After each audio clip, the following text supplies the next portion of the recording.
Welcome to the Courage Over Cowardice podcast, where I cover topics and issues that will help you take a stand for Christ in culture. More than ever, followers of Jesus need courage to stand up, speak up, and to live out their faith, because people need to know that there's a God in heaven that loves them, and it is His truth that sets people free. Thanks for listening today, and I hope that you enjoyed the episode. Well, hey, I want to welcome you to the Courage Over Cowardice podcast. It is my privilege to have Sam and Sharnessa Sanden from Longview, Washington, on the podcast with us today. My wife and I got to meet them at a Turning Point event, and specifically Turning Point Faith in Israel, in the Holy Land. We got to connect, and I just love what they are doing. They're engaging their church and community, and really cool ways, making a great impact. A little bit about them. Sam is Swedish native transplant to the Pacific Northwest, while Sharnessa was born and raised there. They met in Bible school in London, England, and settled in Longview in 2001. Together, they have two high school-age sons that they've always homeschooled. We'll definitely talk about that. He's the associate pastor at Father's House Church, and Sharnessa and he are small business owners. They own a dance studio that they've run for 22 years. Sharnessa also leads worship at the Father's House. They have a passion for the kingdom of God and also for the engagement of the church. So Sam and Sharnessa, welcome to the podcast.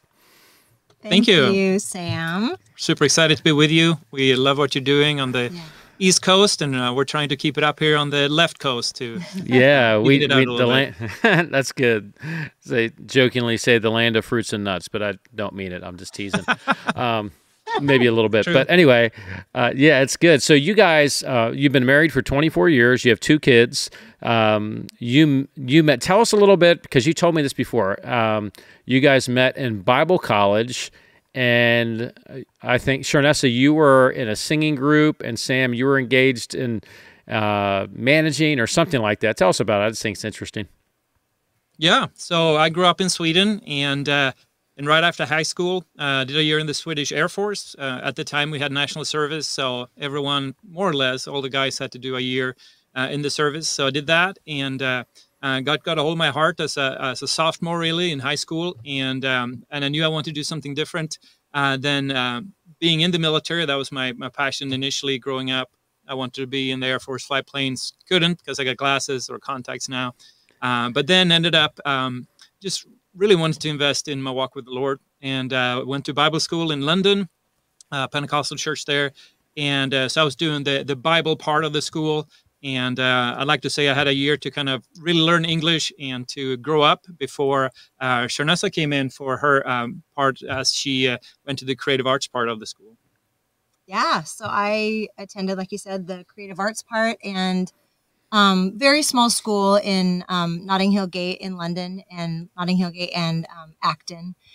And so he had already been at school for a year, which was great because he got to, not just have a chance to learn English in an immersion sense, but also, learn to communicate emotion and, be a little bit more ready for a relationship by the time I got there the year after him. So I had moved from New York, actually. I'm born and raised in Longview, but I left when I was 19. I went to New York to nanny for a year to earn money for Bible school in London, because I needed to show up at the airport with, proof in hand that I was going to be able to support myself and not be a burden on their system. And so I had to get that money.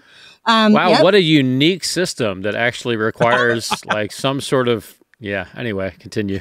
I know. I'm with you. I had to show them my bank statement, and before they let me in the country with my student visa, and then had been there, and we met and had a really sweet friendship for the first 6 months or so. And, but anyway, the rest is history, as they say. And then, after the Bible, while I was at the creative arts portion of the school, auditions were held, by an outside group, producer, manager, from Manchester, England, for a band they were putting together that, the idea was to we already had a record label ready in Nashville to sign us. So it was going to be like spend half the half of our time in the States touring, and then our home base was going to be Manchester. So that ended up kind of evolving, and then Sam ended up coming on board as our manager, and road manager did all kinds of things, that basically everything but the singing and the dancing and the choreography. So yeah, so we did that for a couple of years, and then ended up moving back here right after. What group was that again? We were called Vienna, and we were with Records. Yeah. Yeah. Really cool. Well, you guys have served in all sort of capacities, and we have a like mind and spirit in the desires that we have for family and also for our country. Let's start and talk just a little bit about homeschool for a few moments, because what I've discovered that even people are still at a place where we haven't fully accepted that we are in a cultural revolution that is targeting children from, if they make it out of the womb from then on, and sexualizing them and devaluing life and everything along those lines. And everybody gets offended when we talk about this, because the public or the government school system is a sacred cow. You can't say anything to hold it to account, or you're mean, you don't love your community, and those things. And we have a lot of teachers, and we are invested in the schools in our area, but we're also invested to call out those issues that are embedded, because the Marxist agenda is embedded in the school, and it's been embedded in the education system for a long time. It's just people are beginning to realize that reality. So I talk about this a fair amount, but just I'd like to hear your perspective on why you homeschooled, the benefit that it's been for you, and just encouragement for others that are like, you know what, it's so hard. I couldn't do that. My kids will be okay. And maybe they will, but 1% of the next generation has a Christian worldview, according to the most recent study. So if 1% of Gen Z has a Christian worldview, and everyone that they are connected with doesn't, and you think just sending them on for the rest of their lives to 8 hours a day of training that goes against your Christian worldview, I just want to suggest to you that you're foolish. And you're not thinking properly about the reality, and you're a parent. You're not their God, but you are their guide. And you may not be able to homeschool. Maybe it's Christian school or whatever, but there's something that each of us can do. So tell us about what you guys have done, why, and what you would encourage everybody that's listening in response to some of those things I just mentioned. Ooh, going to try to stay concise on this, because this is a huge part of my heart. Our hearts, but it's been mine from the get-go. So my mom actually, her name's Barb Shelton, and she actually homeschooled my brother and I back in the early 80s, before there was even legislation passed on it in Washington State. So it wasn't illegal, but it wasn't legal. And so this would have been 1982. And I was 5, my brother was 3, and my dad was a cop. And what happened was we were in preschool, and my dad's overtime hours got cut back, so they couldn't afford to keep us in preschool any longer. And my mom was mortified, thought, oh my gosh, who are my kids going to be without preschool?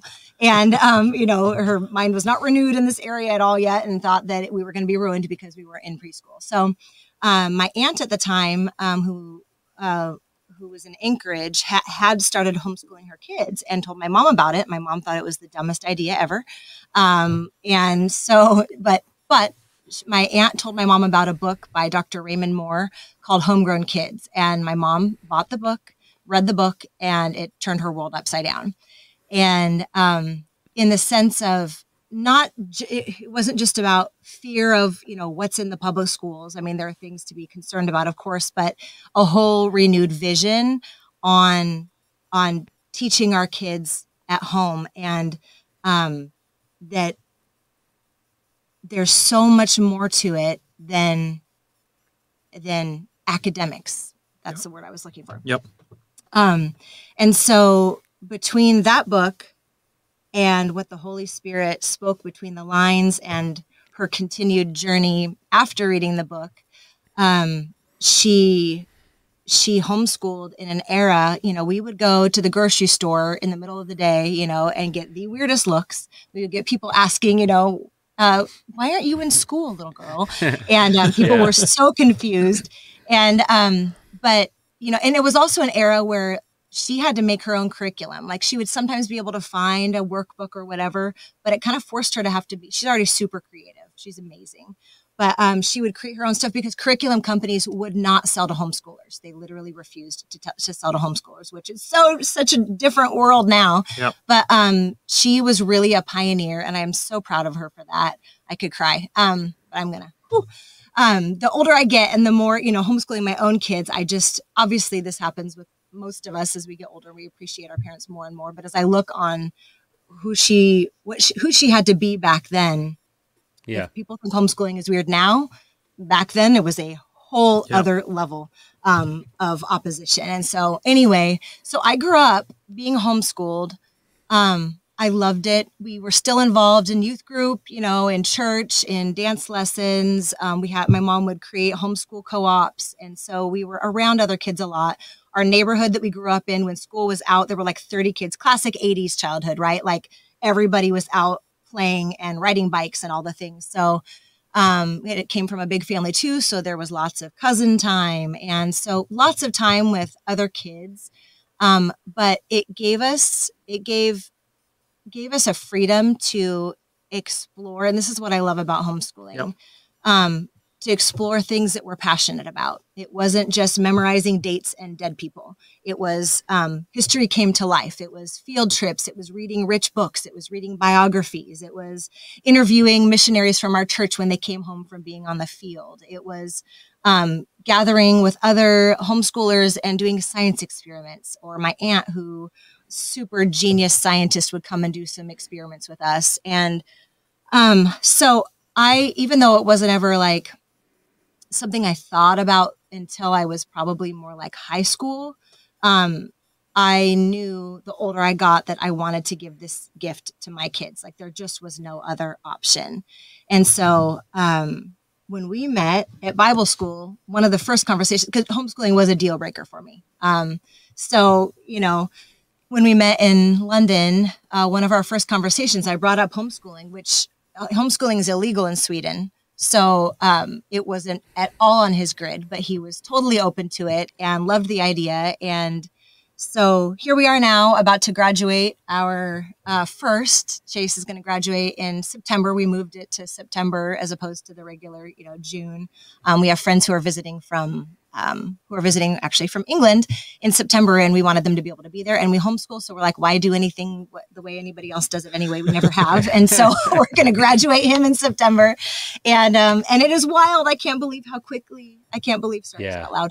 How quickly it goes by, and but I wouldn't trade it for anything. Being homeschooled and getting to homeschool are two of the greatest gifts of my life. Like, yes, there are hard days, but I tell you what. It is so worth it.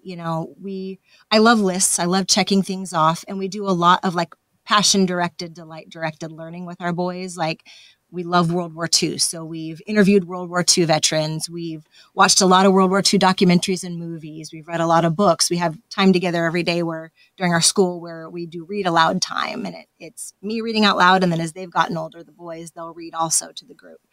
And so I love that. And learning is a passion of theirs. They're lifelong learners, which was a big part of what we wanted to create in our kids, was a passion to learn and create lifelong learners, right? Not just memorizing facts for a test and being done and it just being discarded, but becoming a part of who they are.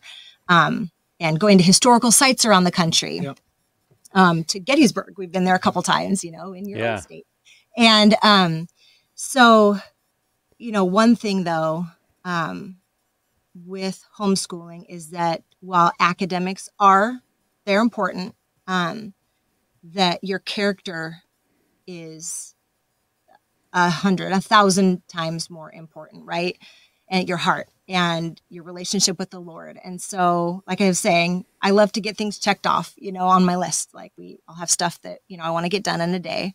But one thing I've I've learned through homeschooling, and just as an encouragement to people who maybe are considering it, or that while those were already in it, while those things are important, and yes, do them, take the time also to deal with the heart issues. I have so many specific memories of we're in the middle of reading or watching a documentary or whatever, and something comes up during our together school time. We have together school time every day, the boys and I, and then their individual, more workbooks and, so their individual study time. And more than once, something will come up. It might be an attitude pops up. It might be something we're watching draws something out. You have attitudes at your house as well? It's amazing. No. And mom too. Like sometimes it may be an issue that I need to ask for forgiveness for that didn't get dealt with the day before, or that something that comes up while we're, in the middle of school. And as opposed to viewing that as a distraction, like the Holy Spirit's just had to remind me that this is not a detour. This is what it's about. And we pause. And if it's a 5-minute conversation, fine. Sometimes it might take the rest of the time we have for school for that day, and we process through. Sometimes there might be tears, there's apologies on their part or my part, or we're digging into something that's a hard issue that needs to be discussed. But it's such a gift. Not that people whose kids are in traditional schooling can't do that. Of course they can. Sure. But there's just more space for it with homeschooling. And I wouldn't trade it for anything. Yeah. Well, and I think I'll just comment on that for a few moments. When you think about something like homeschooling, and I understand somebody listening say, that's just not possible for me, or our school system is really good. All those things that you read about, they're not in our school. And I just want to suggest to you, you pray about what God would have you do. I don't like to put any undue pressure, but I do like to paint the picture of reality of where we are. And, the truth is that the American education system, we have a lot of wonderful teachers, we have a lot of wonderful people, but it's been co-opted by the federal government. And what has happened since the early 20th century is, with people like John Dewey and others, they've promoted secular humanism, relativism, and so on in the schools that erode traditional values, erodes critical thinking skills, and what school was and has always been intended to be has changed, really just to make worker bees, and as a result of the Industrial Revolution. And there's so many things historically that you can get in there, but the education system was co-opted by atheist Marxists that removed the Christian underpinnings of education that have always been there. It took a progressive shift, which has continued. That's why we see the craziness that we do today. I mean, if you would have asked someone 10 years ago and said, listen, would you homeschool your kids if they had people in the schools, not necessarily teachers, but aides, outside influences, that were trying to give your kids pornography and tell you that you had to pretend that boys are girls and girls are boys? Every parent would have said, that's nonsense. I would never tolerate that. I would not do that to my kid. And I just want to say, here we are. And I still have conversations with people that say, well, you know what, it's not like that here. And I just want to say, advocates in a negative way can have a tremendous impact in a short period of time on children that are very susceptible, because they're still learning. They're not really abstract thinkers yet. They're still concrete thinkers, and they're still working through that. And there's an authority that's given, teachers, school, and so on, where people just assume, well, they know what they're talking about. And so I think there's the relational aspect to homeschooling and the family, which is, I think, the beautiful thing, the amount of time that you have with your kids. Totally. And we don't regret that at all. What a gift that has been. Not handing our kids over to the local sport leagues, though they can be involved and do different things, not handing them over to the local school district where they can be involved, but really saying, you know what, we're going to center our family around that. And what that does is it gives biblical integration in education. Like you said, you get to work on a character or moral development. The truth is, or the dirty little secret, is the academic excellence, though that's not a huge focus. If you look at statistically, homeschooling beats all the markers that's out there from an education standpoint because of a tailor-made and a tailor-made education and the ability to give the time that is needed, which isn't in a larger in a larger sense. Of course, you get the flexible schedule. You have a safe, nurturing environment. You're not worried about a school shooting and all these things. And when I say that, it's interesting because years ago I was like, hey, we just need to be salt and light. We're always out there. But as I like to say with our kids, they can share the gospel, they can be steadfast, but you're gonna have to disciple them, because if you send your, as they say, your kids to Caesar, don't be surprised if they come back as Romans. And so I just want to before we transition this part, just say, parents, no matter what you do, you need to take an active role, because you'll stand before God and the responsibility that you've been given to disciple your children. And statistically, we are failing. We are failing not just culture in the country, but in the church. And so with understanding those statistics, it's our responsibility to take that active role and to disciple them. So I said a lot there, but feel free to comment on any of those things. No, it's so true what you're saying. I think that aspect of sending our kids to be missionaries in school, well, the question to ask back is, how good of a missionary are you at your workplace, right? And this is adults that struggle to live out their faith in the workplace, and then they expect their kids to live it out in middle school. I think we romanticize also. We remember what it was like growing up, and we think that the schools are just the same as it was, 30, 40 years ago. And that's not the case at all. And I think, too, we've fallen into the trap of thinking that even the teachers, we have incredible teachers in our church as well, and we love them and want to support them. We have people running for school board. We want to see that. We want to see parents engaged and involved, whether that's the PTA or just know what's going on and know their teachers. But at the same time, like you're saying, the whole system has kind of been rigged in a sense where even from the teachers' universities and colleges, there's these underpinnings that has been put in there that are, when you take them at face value and actually look at them and see what they say, a lot of it is to question authority, to have this breaking with the norm, and while it might not be overt, it's under the surface, and we have to be engaged. And I love what you said too about the individuality with homeschooling. Every kid is different, and some learn to read when they're 5, some when they're 11. And you can tailor that in a whole different level when you're homeschooling. And I think also the whole concept of understanding that homeschooling is not just school at home, which means from 8 till 3, but that you can change it and adapt it. And usually you can learn so much more in less hours than you could in the normal school system. And would love to be able to bring the kids in our lives when we have been involved in the politics or with our dance studio or our church, where they can get a hands-on experience and see things in action. And there's a freedom you have homeschooling you don't have with your kids in regular school in the same way. Yeah, I think everybody just needs to accept that the institutions, the long march through the institutions has happened, as it says, and the institutions have been captured by wokeism, which is the outworking of that is just communism. It's anti-God. It's anti-everything that you believe. And so even going on to college and so on, we've been sold this idea that if you want to be successful, you have to go to college, which is really a newer concept in all of civilization and history.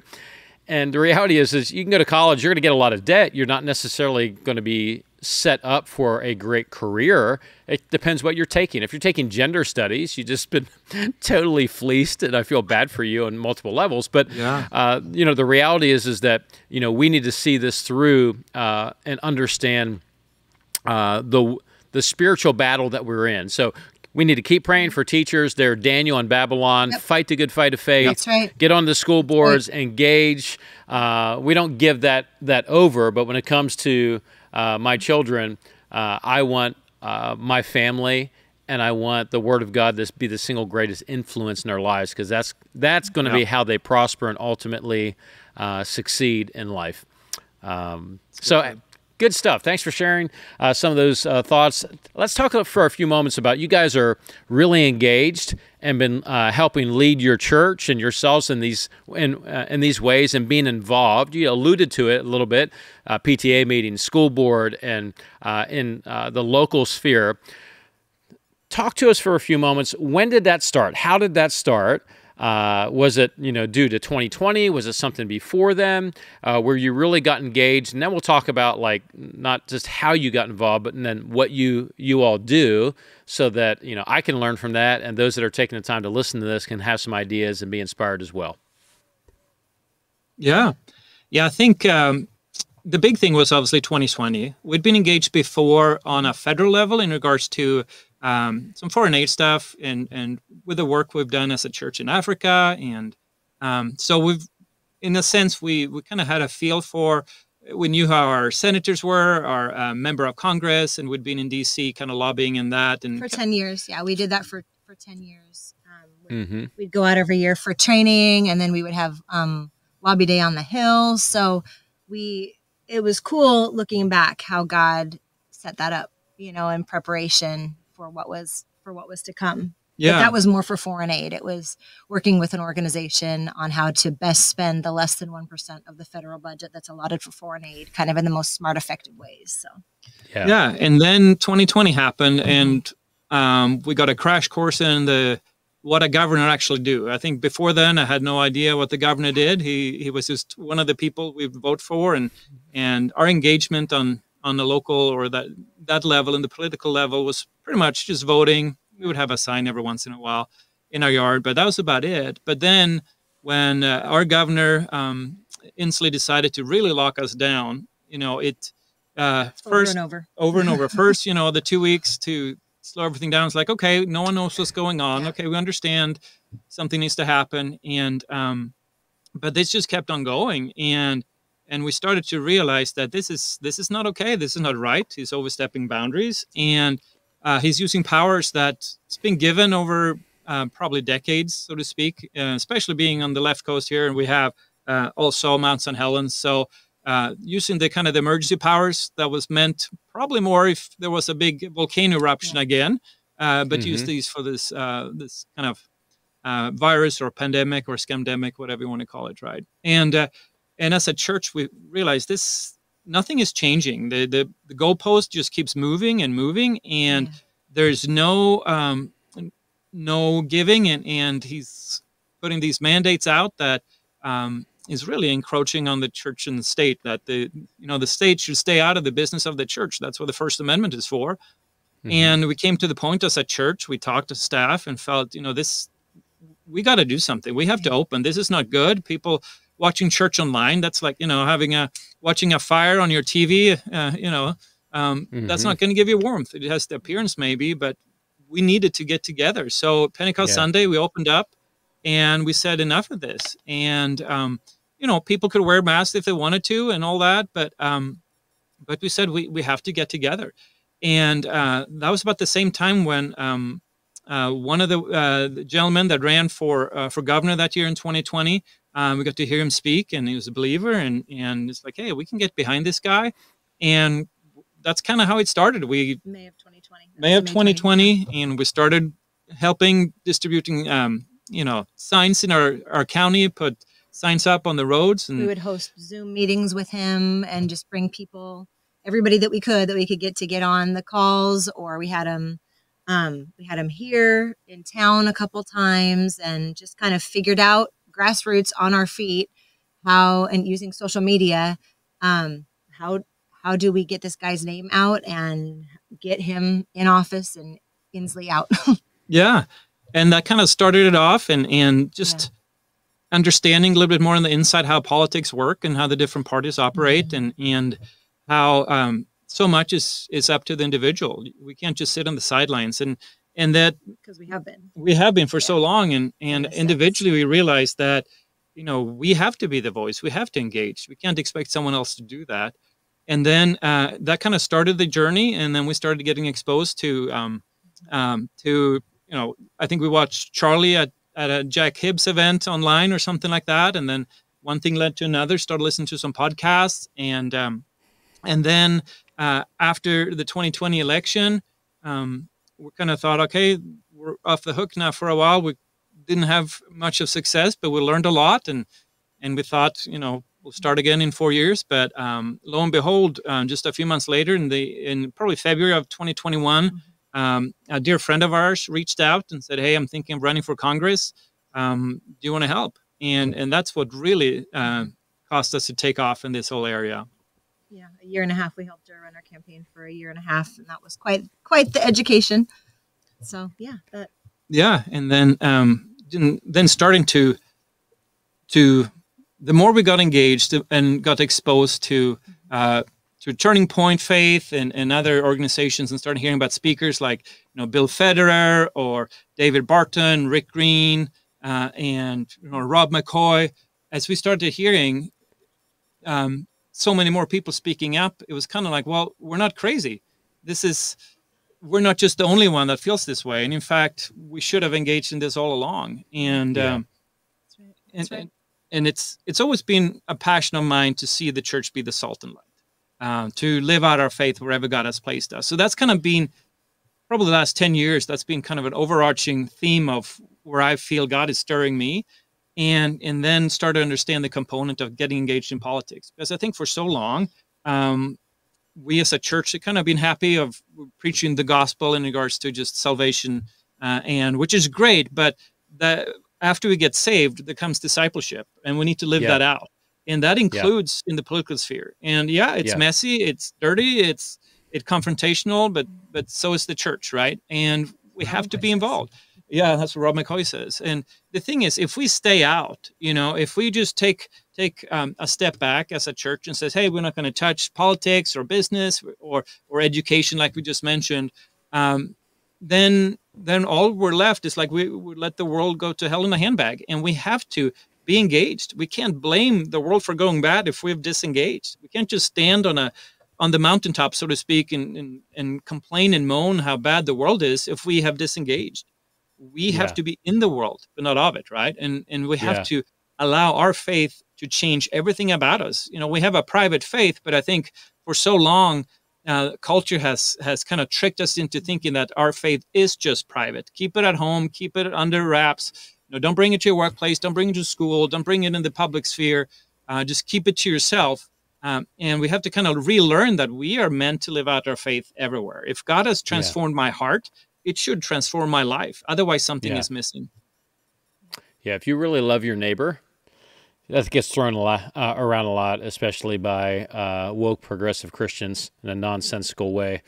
If you really love your neighbor and you believe God's word and it's impacted you, and you believe the law of the Lord is perfect, it brings human flourishing and blessing, and we see that because it's the underpinnings of our entire culture in the West, then why would we not want other people to experience that? All legislation is morality. It's just the legislation is determining whose morality. And because we've ceded the public square, we've allowed apostates, people that used to be Christians and masquerade. We've allowed really demonic and not just secularized people, but pagan people, demonized people lead the path. And I say that very specifically and with the intent, if it's offensive, that's fine, because when you look at the sexualization of children, when you look at the scandalous things that are being fomented and taught and being pushed in education, on TV and children's programming, everywhere that you are, the worship of creation rather than the creator, then we look at it and we need to say to ourselves, okay, what is our role and our responsibility? I'll add one more thing before I ask you a follow-up question to that. Being in America, it's sort of like you've heard the term, you grew up with a silver spoon, meaning you were born into wealth. And when you're born into wealth, a lot of times you don't, it's not always the case, but the stereotype is you don't really understand how business works. You don't understand money. You're just used to having stuff, and so you don't appreciate it. That's essentially us in America. We were born with a silver spoon. We don't understand the price of freedom. We don't understand politics and the amazing country that we're in, and how unique it is, to have a constitution for all these years, and the lifestyle that we have, the freest, most prosperous nation in the history of humanity. We lack appreciation, and we lack appreciation of God. For that, and we've been very poor stewards, and myself included, very poor stewards in the church and very poor stewards in our country, and now we're faced with the reality of a cultural revolution where it is the overthrow of all normalcy and an anti-Christian spirit, where now everyone has to decide, do I just want to be comfortable and lazy and just live out my life and hand over this brokenness to my children and my grandchildren? Do I want to be a coward? Or am I willing to awaken and say, you know what, I haven't been who I should be, and I haven't done what I should be doing? And that's changing today. And I'm not going to wait for 50 other people to lead the way, or somebody to spoon feed me on what to do. I'm actually going to educate myself. I'm actually going to stand up and say, you know what? I need to be counted. I'm alive in this day, in this hour. I've been given a responsibility, so I'm going to do something with it rather than just enjoy or consume. I'm going to do something. And I love what you guys are doing in your area. It's so inspiring within that, because I feel like in my own ministry and my own church and community, we've always stood for righteousness, and will continue to. Yet there's this passivity in our area, and I feel like in our own world, that we haven't loved our neighbor properly. And we've allowed evil ideologies to come into, to impact, even children without saying very much, and into our local community, and to our local government. And each of these things that, maybe you just get caught up in the day-to-day, you don't think about it. But I've looked at this next season of my life to say, you know what? I don't know everything that we're going to do, but I know that we're not going to be quiet. I know that we're not going to be cowards. And I know that we're not just going to hand over our future to people that don't love God, that don't love humanity. That's why, you see this celebration of abortion, which is nothing more than a demonic ritual that's, been throughout, an antichrist spirit. And you see it's still consistent in our day. And I just think there's so much that we can do. So I kind of went off on a tangent there for a few moments, but I want to give it back to you guys.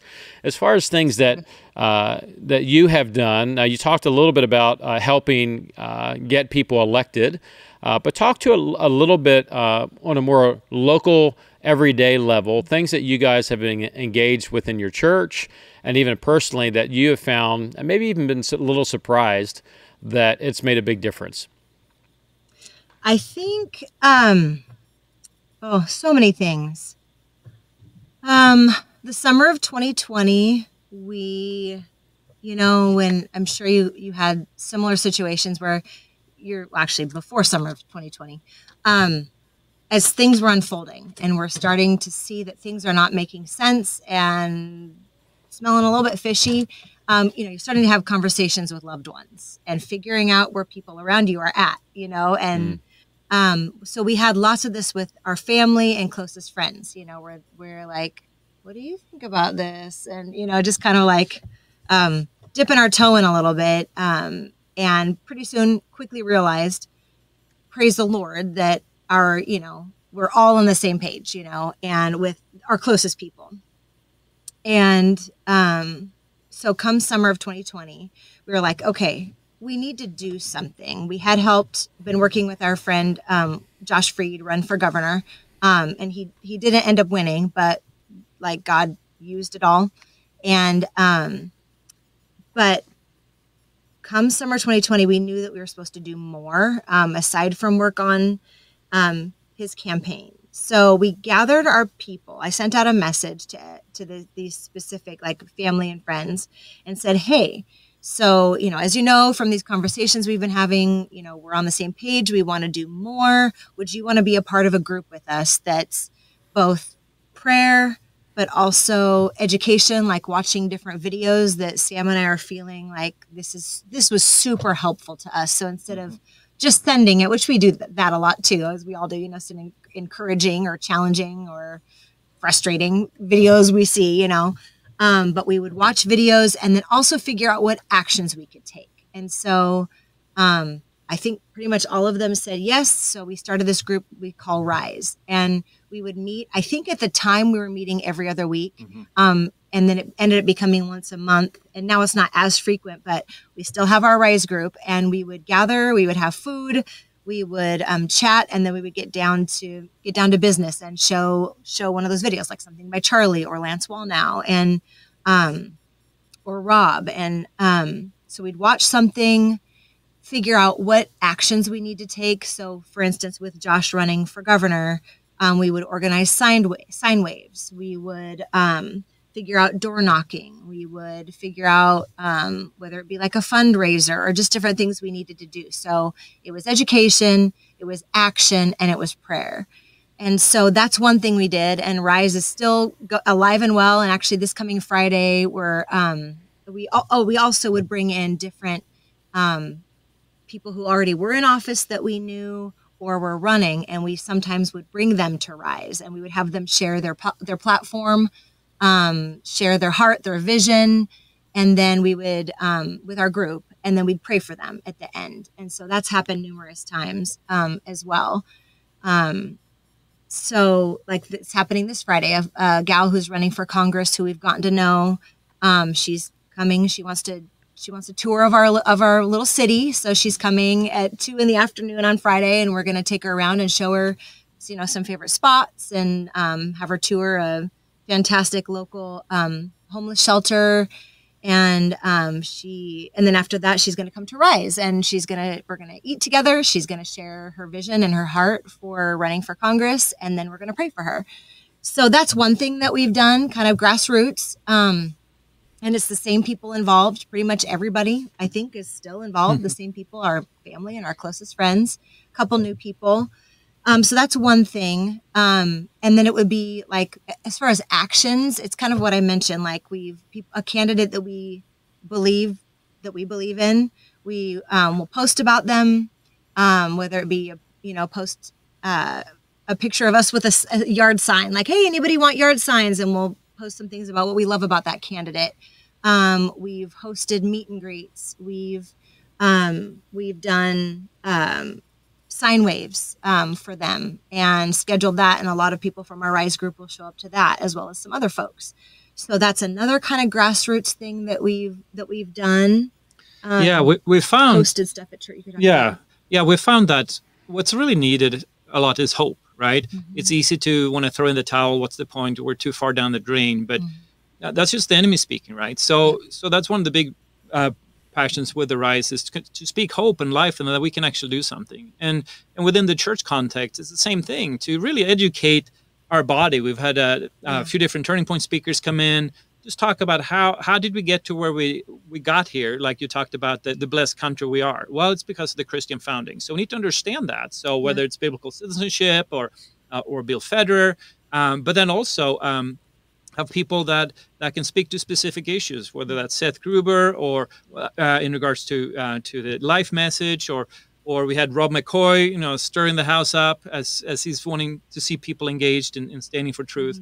So you have that. We've shown Rick Green documentaries. Yeah, we've shown movies. We showed What's a Woman. We've showed a number of different other ones. Just kind of educate the body to what's going on and how they can engage, and at the same time provide a platform for them to be aware of what's happening. I think many churches don't want to touch the politics at all, so they've gone way far on the other side of the ditch, right? But we want them to understand that as part of being citizens and being believers, we have a responsibility to steward the republic that we have. And that includes, at least be registered to vote, and then run for office, and then get behind candidates. So we've actually had registered to vote drives as a church. Starting back up this Sunday, actually. Yeah. So my son and I will be out there registering people to vote. Yep. So petitions. We've done petition signings in our foyer at church. Yep. As well. Some specific initiatives that has to do with with issues that ties initiatives. to these. We had a horrible bill that passed that basically would enable the state to take a runaway kid and hide it if the parents did not agree with their sexual values or whatever.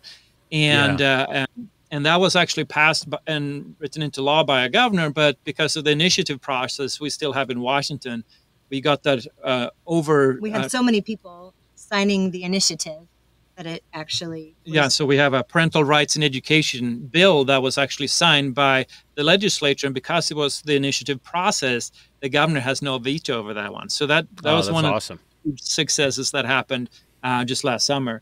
So and we had last year's election cycle, we had 5 people in our church running for office. We had 2 for city councils, we had 2 for school board, and 1 for fire commissioner. And we just want to encourage them to do that. And what's interesting in Washington state is that you are actually allowed to do ballot harvesting. So what that means is, as a church, we can have a ballot box in our foyer and encourage our members to say, hey, you're going to get a ballot in 2 weeks, vote biblical values, get to know the candidate, understand what's at stake, what lines up with biblical values, and make sure to vote that. Because if we don't vote, you're basically electing what the majority thinks, and you are abdicating the role you have. So there's a lot of tools that are available if we just have the guts to stand up and speak to these things. And we have an incredible senior pastor that let us run with a lot of these things and give room to be engaged in these matters. And we have to be engaged. And we can't just be mad at the sheep for not doing stuff. We need to show them how to do it, and we need to encourage them along the process. And it's in one sense a monumental task, but like anything, you just start small and encourage others. And we've invited other pastors to come to the events we have and kind of help them alongside. And there's some that loves it, some are very hesitant, but it doesn't matter. Whoever is with us, and we just got to start somewhere. You said, we just got to start small, and if we can little by little be changing the trajectory of our nation, let's do it. We cannot lose heart. We have to be engaged. God is on the move. He wants to come and work in our midst. And but like we know from 2 Chronicles, it's the church. We have to repent. We have to engage. We have to seek Him and allow Him to change our hearts so that we can have a heart for our people again, right? For our nation. So good. Well, I think you guys are doing an awesome job. I love the way that you're leading. There's a lot of good inspirational things that I think those who've tuned into this can take into account. And it doesn't take a lot of people. It just takes a few people that say, you know what, let's get started. Let's do this thing. Let's make a difference in our day and in our time, because our nation's worth it.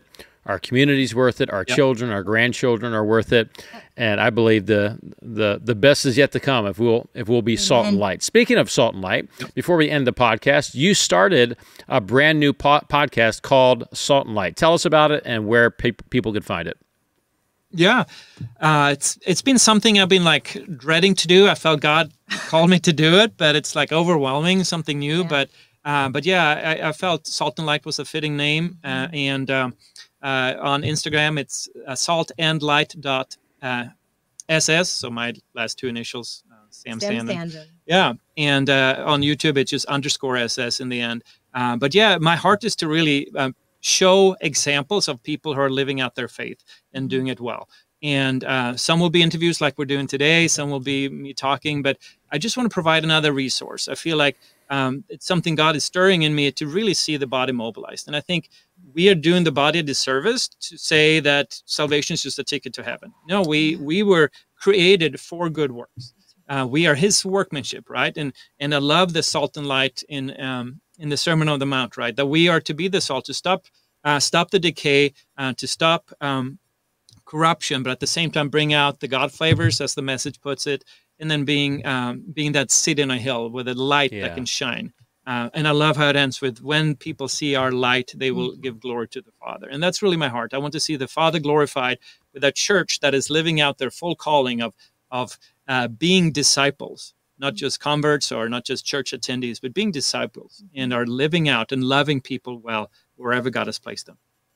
Yeah, Fantastic. It's kind of like it's just him. I'm not on the podcast, but it's on a broader scale of what our hope has been even with our Rise group, for example, and just in general for people around us, is to bring hope is to help educate and to mobilize to action. So it's kind of, it's cool because it's like a broader platform, even if it regularly reaches 50 people, it's a broader opportunity for more people to be encouraged, because hope deferred makes the heart sick, right? And I know we see a lot of heart sick people around us, even believers, because they don't believe they can make a difference. So I think bringing hope and bringing education and bringing mobilization and actions, because so many people, I think, they're ready. They even after they receive hope and get okay, there is hope for our nation still. Yep. Then what, right? Like there's the actions. And I think even when they're given the opportunity of, hey, here is an action you can take. Here's something you can do. And actually not just in a patronizing way, but like literally you are needed. If enough people stand up, if enough people raise their voices, everything, like you said, like the best is yet. I truly believe that. Like I really believe with my whole heart. We really believe with our whole hearts that the best is yet to come. But it's going to take we the people rising up. So we want to see spine stiffened, and that takes someone standing up and speaking truth. And so we're hoping that we can encourage people and give them the courage to stand for justice, for righteousness, and for Christ. And I think this whole concept we've seen in the last few years of cancel culture, we have a church, I think, that is afraid to speak up because we're afraid we're going to be canceled. But it should not matter. We are to speak the truth in love, and then the result is up to God. We're just trying to be obedient and to speak, and we leave the result up to Him. But we have to speak, and we have to stop caring more about what people think than what the Lord thinks. Yeah, so good. Ladies and gentlemen, the Sandéns, love what you're doing. Thanks so much for being on the podcast. Be sure to check them out on all the socials and check out the new podcast, Salt and Light. And thank you guys so much, and appreciate you taking the time to be on. Thank you. We appreciate all you guys are doing on the East Coast.